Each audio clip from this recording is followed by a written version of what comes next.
आणि आता बुलेटिनमध्ये पाहूयात राज्यातल्या टॉप 18 बातम्या। दहिसर ते अंधेरी पश्चिम डीएन नगर मेट्रो 2 अ मार्गिकेचं काम पूर्ण व्हायला 36 महिन्यांचा विलंब झालेला आहे। मात्र संथ गतीने काम करणाऱ्या कंत्राटदारांना केवळ 36 लाख रुपये दंड ठोठावण्यात आलाय।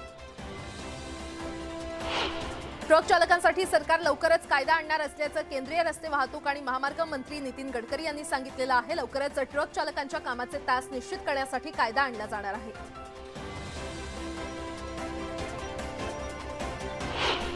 अतिवृष्टीनंतर पुरेसा सूर्यप्रकाश न मिळाल्यानं ऊसवाढ पुरेशी न झाल्यानं हेक्टरी ऊसाचं उत्पादन 30% घटलेलं आहे। उस्मानाबाद, लातूर आणि सोलापूर या तीनही सीमेलगतच्या जिल्ह्यातील साखर कारखान्यांना कर्नाटकातून ऊस आणावा लागतोय। यंदा मान्सून लांबल्यानं द्राक्षांचा हंगाम सुरू होण्यास विलंब होतोय। त्यामुळे यंदा अद्याप वाशीच्या मुंबई कृषी उत्पन्न बाजारात समितीमध्ये द्राक्ष दाखल झालेली नाहीयेत। यंदा द्राक्षाचा हंगाम सुरू होण्यास महिना लोटणार आहे। उत्तरेकडील राज्यांमध्ये थंडीचा कहर कायम असून महाराष्ट्रातील तापमानात वाढ होणार असून राज्यामध्ये थंडी स्थिरावणार आहे। पुणे शहरातील पाणीपुरवठा आज बंद राहणार आहे। महानगरपालिकेच्या तातडीच्या कामासाठी संपूर्ण शहराचा पाणीपुरवठा बंद ठेवण्यात येणार असून शुक्रवारी कमी दाबानं पाणीपुरवठा होईल। त्यामुळे नागरिकांनी पाणी जपून वापरावं असं आवाहन करण्यात आलं।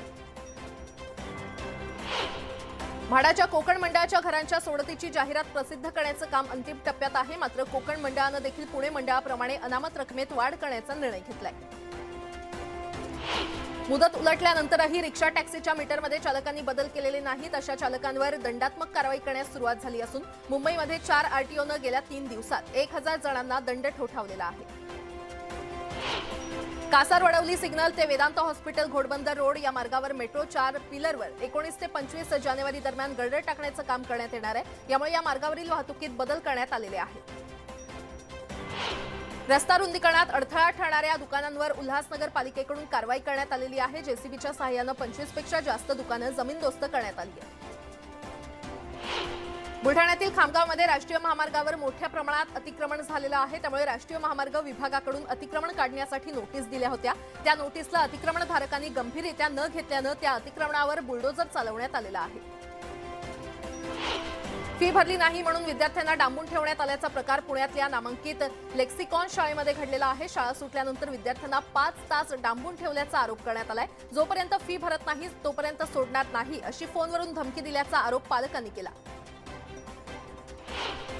सांगलीतील विलिंगडन कॉलेजमध्ये सुरक्षा रक्षकांकडून विद्यार्थ्यांना लाठीनं मारहाण केल्याची घटना घडलेली आहे। या प्रकरणी संजय नगर पोलिसात गुन्हा दाखल झालाय। या मारहाणीचा व्हिडिओ सोशल मीडियावर व्हायरल झालाय।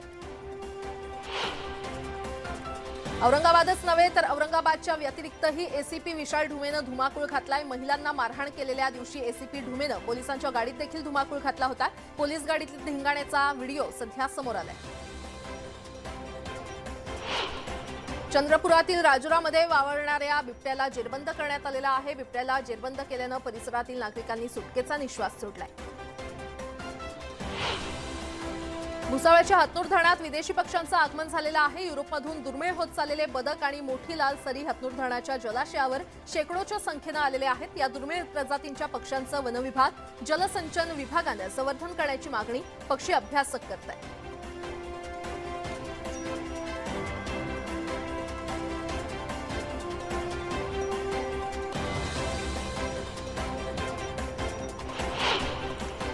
रत्नागिरीतील केळशी समुद्रकिनारी बैलगाडा शर्यत पार पडलेली आहे। या बैलगाडा शर्यतीसाठी पंचक्रोशीतील बैलगाड्या सहभागी झाल्या होत्या। या स्पर्धेमध्ये ओमकार नार्वेकरांच्या बैलगाडीचा प्रथम क्रमांक आलाय। ही शर्यत पाहण्यासाठी नागरिकांनी गर्दी केली होती। पीर यासीन मिया कादरी यांच्या 120व्या यात्रोत्सवानिमित्त जळगावच्या नशिराबादमध्ये भाविकांची मोठी गर्दी पाहायला मिळाली। महाराष्ट्रभरातून भाविक या यात्रेसाठी येत असतात।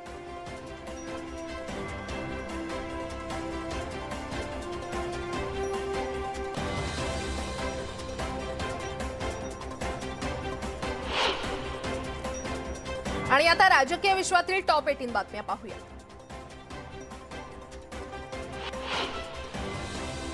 मुंबई महानगरपालिकेच्या 2023-24 या आर्थिक वर्षासाठी तयार करण्यात येत असलेल्या अर्थसंकल्पासाठी लोकसहभाग असावा यासाठी महानगरपालिका प्रशासनानं मुंबईकरांकडून सूचना मागवलेल्या आहेत। महानगरपालिका सभागृहाची मुदत संपल्यामुळे नगरसेवकांच्या सूचनांशिवाय तयार करण्यात येणारा हा पहिलाच अर्थसंकल्प आहे।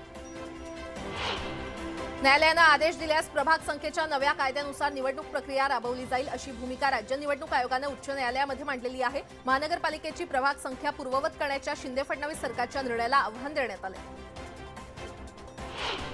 राज्यात यापुढे येणाऱ्या प्रत्येक उद्योगाला आवश्यक सर्व परवानग्या 30 दिवसात देण्याची तरतूद असलेला कायदा करण्यात येणार आहे। या मुदतीत कार्यवाही झाली नाही तर परवानग्या मिळाल्याचं गृहीत धरण्याची तरतूद कायद्यामध्ये करण्याची घोषणा उद्योगमंत्री उदय सामंत यांनी केली आहे। पदवीधर निवडणुकीमध्ये महाविकास आघाडीची नेमकी भूमिका काय हे आज स्पष्ट होणार आहे। आज दुपारी 12 वाजता महाविकास आघाडीची पत्रकार परिषद होणार आहे। यावेळी नागपूर पदवीधर मतदारसंघाबाबत महाविकास आघाडी कुणाला पाठिंबा देणार याची घोषणा करण्यात येणार आहे। नाशिक नागपूर पदवीधर निवडणुकीवरून महाविकास आघाडीमध्ये गोंधळ सुरू आहे। याच गोंधळावरून मुख्यमंत्री एकनाथ शिंदेंनी महाविकास आघाडीला टोला लगावलेला आहे। गोंधळी कारभारामुळेच त्यांची साथ सोडली असं मुख्यमंत्री एकनाथ शिंदे यांनी म्हटलं। नाशिक पदवीधर मतदारसंघातील अपक्ष उमेदवार सत्यजित तांबे श्रीरामपूर आणि राहुरी तालुक्याचा दौरा करणार आहेत। या दौऱ्यादरम्यान सत्यजित तांबे शिक्षकांच्या भेटीगाठी घेण्याची शक्यता आहे। जळगावातील पहिली महिला पंतप्रधान की राष्ट्रपती याबाबत पदवीधर मतदारसंघाच्या उमेदवारच अनभिज्ञ असल्याचं पाहायला मिळालं। पहिली महिला पंतप्रधान भारताला जळगावातूनच मिळाली आणि पदवीधर मतदारसंघात पहिली महिला आमदार जळगावातूनच मिळणार असल्याचा विश्वास शुभांगी पाटील यांनी व्यक्त केला। नाशिक पदवीधर मतदारसंघ निवडणुकीसंदर्भात शिक्षक भारतीय जनता दल युनायटेड यांची बैठक पार पडली। ही बैठक आमदार कपिल पाटलांच्या उपस्थितीमध्ये पार पडली। यावेळी डॉक्टर सुधीर तांबे देखील उपस्थित होते। अपक्ष उमेदवार सत्यजित तांबेंना पाठिंबा देण्याबाबत बैठकीमध्ये चर्चा झाली। मुख्यमंत्री एकनाथ शिंदे यांची बदनामी करणारा मजकूर समाज माध्यमांवर प्रसिद्ध केल्याप्रकरणी आनंद परांजपे यांच्या विरोधात झालेला गुन्हा वगळता बाकी 10 गुन्ह्यांमध्ये तपास बंद केला जाणार आहे। राज्य सरकारच्या भूमिकेमुळे परांजपे यांना दिलासा मिळालाय।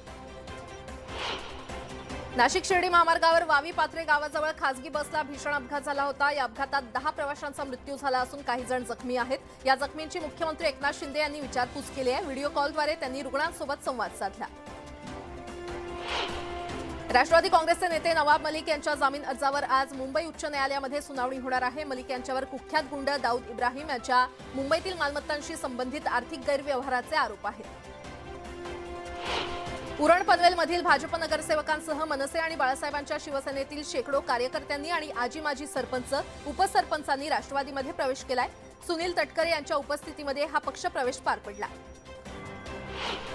काँग्रेस राष्ट्रवादीनं शिवसेना 5 वेळा फोडली असा आरोप मंत्री दीपक केसरकर यांनी केलेला आहे। नवी मुंबईतील एका कार्यक्रमात ते बोलत होते। बाळासाहेबांचे विचार टिकवण्यासाठी आम्ही बाहेर पडलो, पक्ष टिकावा म्हणून निर्णय घ्यावा लागला असंही केसरकर म्हटले। जनता दलाचे माजी शहर अध्यक्ष प्रकाश गोरंट्याल यांनी आपल्या समर्थकांसह काँग्रेस पक्षामध्ये जाहीर प्रवेश केला। यावेळी माजी केंद्रीय गृहमंत्री सुशील कुमार शिंदे यांनी प्रकाश गोरंट्याल यांचा सत्कार केला।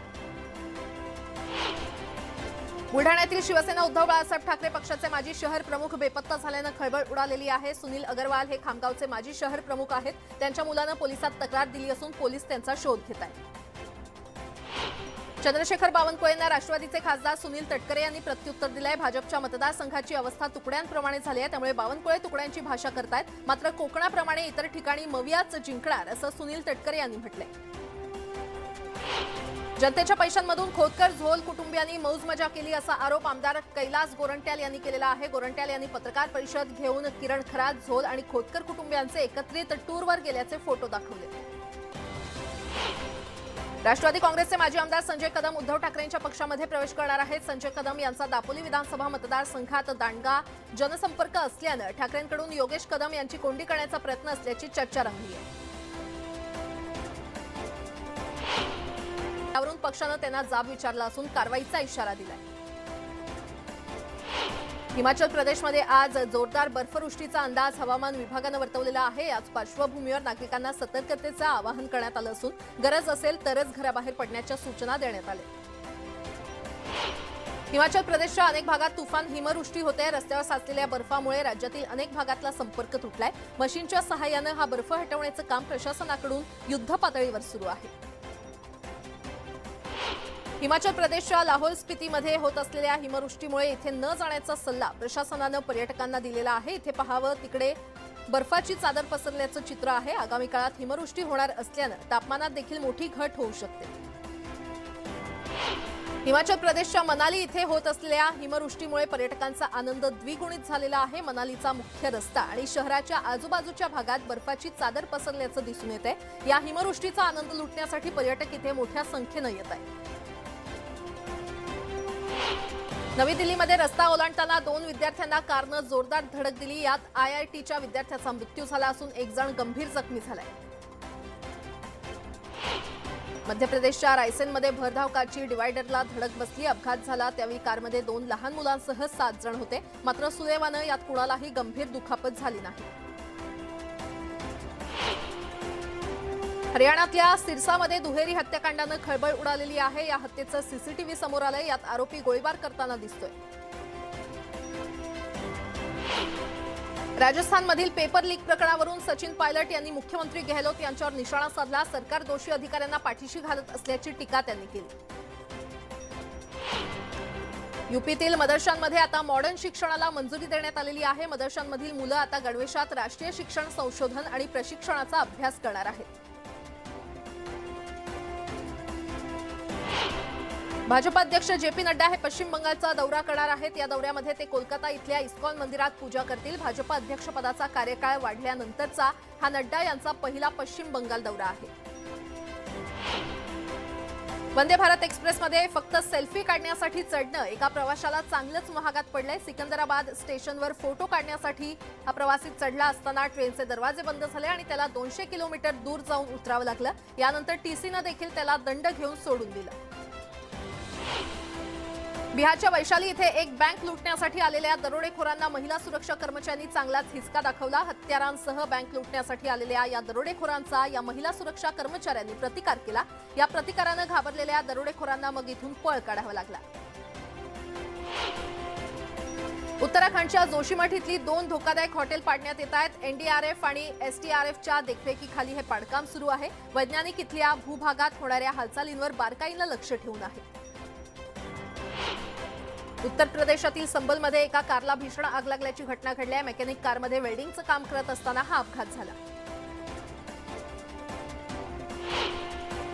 अमेरिकेत पैसे कमावण्यात भारतीय वंशाचे लोक पुढे असल्याचं समोर आलेलं आहे। भारतीयांनी चीन, जपान आणि पाकिस्तानच्या लोकांना देखील मागे टाकलंय। अमेरिकन लोकसंख्येच्या 6% टॅक्स भारतीय भरत असल्याचं अमेरिकेच्या खासदारांनी संसदेमध्ये सांगितलंय।